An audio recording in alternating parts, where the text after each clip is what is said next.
Hi, welcome to another bite-sized educational as part of the Summer of Love, and we're welcoming back Toni Shelbourne. Hi again, Toni. Hi, how you doing? Good to see you again. So we've done another little one on dogs. We're going to do cats this time because you like to support people with dogs and cats. And what's interesting as part of this emotional well-being series is, I think, the lack of awareness for people who have cats that their physical, emotional, and social well-being are really important. And a lot of the things that they might accept or put up with at home regarding behavioral challenges are often because one of those three things hasn't been identified and been supported.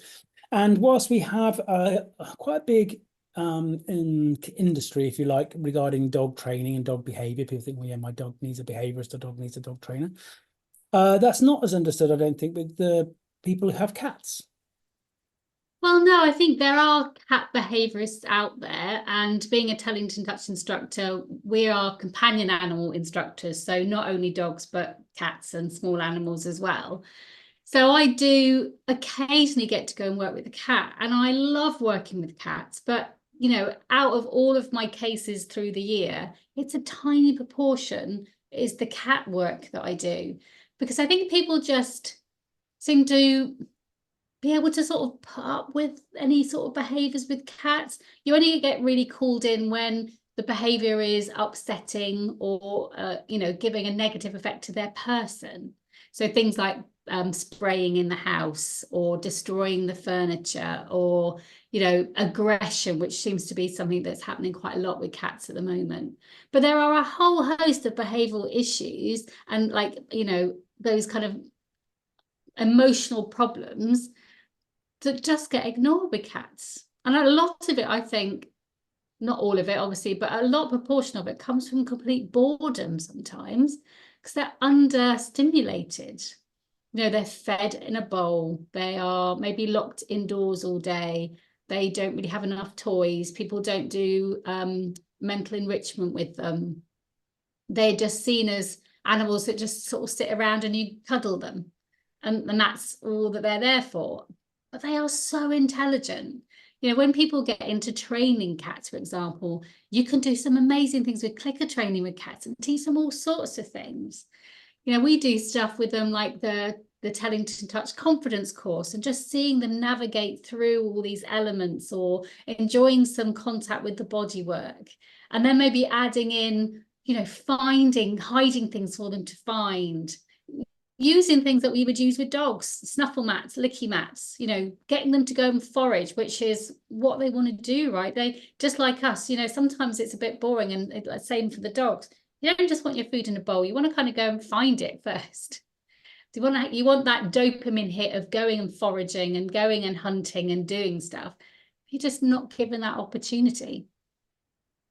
That's interesting when we think about that from an emotional well-being point of view from the cat, because there are quite a few little things, isn't there, that I'm hearing from you there that we can do as part of our routines with our cats, and the activities they can do that can really help support things that they are instinctively wanting to do. Can you give us some ideas and tips on that? Well, again, it's just thinking about what would they be doing naturally, and then helping for them to be able to show and do those natural behaviors. So we know cats are hunters, so even just playing with them with one of these toys with the string on with the toy on the end, so that they can jump and grab and hold on to things. They can go and climb up. And you see some people have got these amazing kind of cat trees, or they have these shelves that they put along their house so the cats can jump up and around and kind of explore everywhere. We have to have a lot of indoor cats now, what with cat flu, or lots of people have very expensive cats, so they don't want to let them out and be stolen or lost. And things like catios are becoming really popular. So building a little enclosure out, connected to your house, or even cat proofing the whole garden so the cats can go out and enjoy themselves, be safe. They can't get out and kind of, interrupt the rest of the world or get run over on the road. And actually there is proof that says cats are much less stressed if they're kept in their own garden, and they don't wander everywhere else, because of course then they bump into next door cat and then have trauma through that. Because a lot of cats that also are bullied by other cats. If you've got a shy cat, sometimes they don't want to go out because they're being bullied by next door's tomcat or whatever, or being stalked by them. And so many cats end up in, obviously, vets having been, in a scrap with each other. So having an outdoor space is really important for cats. We know that cats that are just indoors are much more stressful and of course not as healthy. We all need that fresh air. So if you can produce some outside safe environment for them, even if you can't, going out with your cat into the garden and playing with them and letting them kind of explore while you're there, keeping them safe or monitoring their behavior, monitoring that they don't go too far is really important.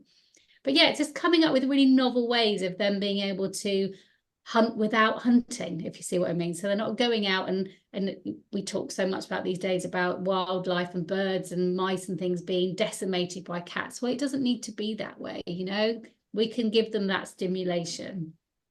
And it's about, giving them other ways of being able to eat their food, which isn't just in a bowl. Brilliant tips there. And also, if we think about what should people be looking out for that might give them an idea that maybe their cat is struggling a little bit with emotional well-being? So we'll get a lot of cats that will be hiders. So they'll be hiding under, blankets, hiding under sofas, getting on top of wardrobes or under beds, and they just don't want to come out. We're seeing a lot of aggression in cats now, and I'm not sure whether that's a lockdown fallout or not, but they're certainly, with the rescue that I work with, they're now talking about, I go in there, monthly and work with the dogs, but they're also saying, oh, we might need you to come in working with the cats now. We're seeing so many aggressive cats. You'll get cats that will just really struggle with being handled. They might seem like they're okay with it, and then they'll suddenly turn around and bite you. That sometimes can be overstimulation, but it could also be a pain issue. Or it's just the way we're interacting with them, because cats aren't like us humans, and they're less sometimes tactile than even our dogs are. They get overstimulated because they're small. We pick them up and do stuff with them that they don't want, but they're small, so we kind of do it, and then we wonder why we get bitten or scratched. You'll get, various things you can see through their body language as well, but you'll get those emotional fallouts, like I say, like they'll start toileting inappropriately, or just like being very vocal is another one that you'll see sometimes as well. So yeah, lots of little things that you can see that, you might not notice, but actually if you just did a little bit of study into how cats communicate, for example, then you get more of an understanding. But I would say the big ones that people see will be hiding, aggression, vocalization, hyperactivity because they're bored as well, or even the other side, really lethargic because they're really bored and a bit depressed. So what I'm hearing from you then is, just like with dogs and horses and any animal, I guess, it's really important that we, even though some of those behaviors might be quite irritating or upsetting to us, actually just to take a breath and step back and think, right, my cat's trying to tell me something.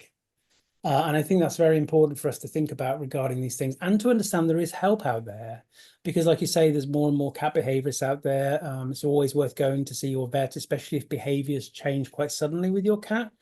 And they can look at things, and they should be able to advise people in your local community who do cats. And a lot of these, as you say, T-touch practitioners are multi-species, so they can look at cats as well. Yeah, and there's loads of great advice out there online from like Cats Protection and other big organizations like that put some really good videos out, so you can learn a little bit more about cat communication or cat behavioral issues. But you're right, sometimes it's like thinking about structuring your cat's day so that they have activities. Yeah, as predators are really good at lying around for a lot of the time, not expending that energy, but they still also need to expend energy. Otherwise, we get fat cats or older cats who are a bit stiff, who maybe need some gentle exercise that you could do with them. They still need that mental stimulation. So it's finding ways of being able to structure their day, fitting in with their circadian rhythm. So when is your cat more active? When are they more likely to be sleeping? Your cats get separation anxiety. So what can you do if your cat gets upset when you leave them? But we think cats are fine being left, and they are, little individuals who are quite happy in the home all by themselves. It's not true for a lot of them. They do struggle to be on their own.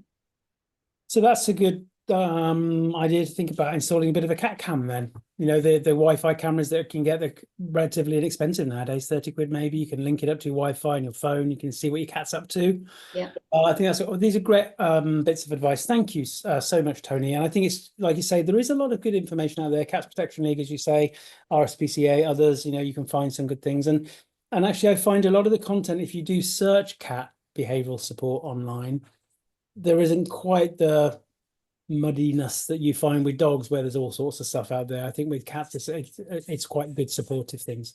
Thank you so much, Toni. Again, wonderful. We'll make sure that we put some links into your work and also your excellent dog series. Have you done a cat book? I haven't, but I do have a cat course. You have a cat course, right? So Yeah.